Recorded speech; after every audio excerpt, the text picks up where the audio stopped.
మన పెద్దవాళ్ళు అంటూ ఉంటారు, మన పొట్ట సాఫీగా ఉంటేనే మనం హెల్తీగా ఆరోగ్యంగా ఉంటాము. అందుకే మన ప్రేగులు ఇంటెస్టైన్ని రెండవ మెదడు అంటాం. The second brain of the body. మన ఇమ్యూన్ సిస్టమ్ స్ట్రాంగ్గా ఉండాలన్నా, మన బౌల్ మూమెంట్ క్లియర్గా ఉండాలన్నా, మన మూడ్ స్వింగ్స్ ప్రాపర్గా మెయింటైన్ చేయాలన్నా, మన ఎనర్జీ లెవెల్స్ కోసమైనా సరే మన గట్ హెల్త్, ఇంటెస్టైన్ హెల్త్ అనేది చాలా అవసరం.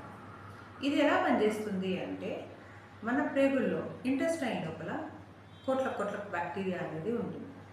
అది మన పుట్టుకతోనే తీసుకొని వస్తాం. దాంతోపాటు మన చుట్టూరా ఉన్న పరిసరాల వల్ల, మనం తీసుకునే ఆహారం వల్ల కూడా కొంత బ్యాక్టీరియా అనేది వెళ్తుంది. ఇది పేరుకి బ్యాక్టీరియా అయినా కూడా ఇందులో గుడ్ బ్యాక్టీరియా, బ్యాడ్ బ్యాక్టీరియా అనేవి రెండు రకాలు ఉంటాయి.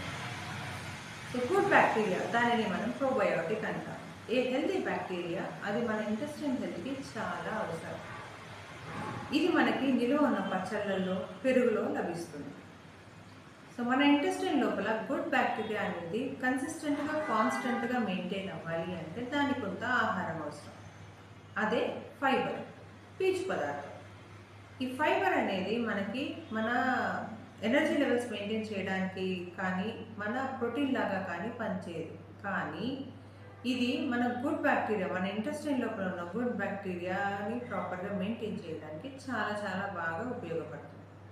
సో ఈ ఫైబర్ అనేది మనకి అన్ని కూరగాయలలో, గ్రీన్ లీఫీ వెజిటబుల్స్లో, పళ్ళల్లో, గ్రెయిన్స్లో, మిల్లెట్స్లో అనేది దొరుకుతుంది. సో ఈ విధంగా మన డైట్లో ఫైబర్ అనేది యాడ్ చేసుకుని మన లైఫ్ స్టైల్ చేంజ్ చేసుకోవడం వల్ల మనం బరువు అనేది ఎక్కువగా పెరగకుండా ఉంటాము. మన ఇమ్యూన్ సిస్టమ్ని కూడా ప్రాపర్గా మెయింటైన్ చేసుకుంటాము. ఎస్పెషల్లీ మన బౌల్ మూమెంట్ని ప్రాపర్గా మెయింటైన్ చేసుకోగలుగుతాం.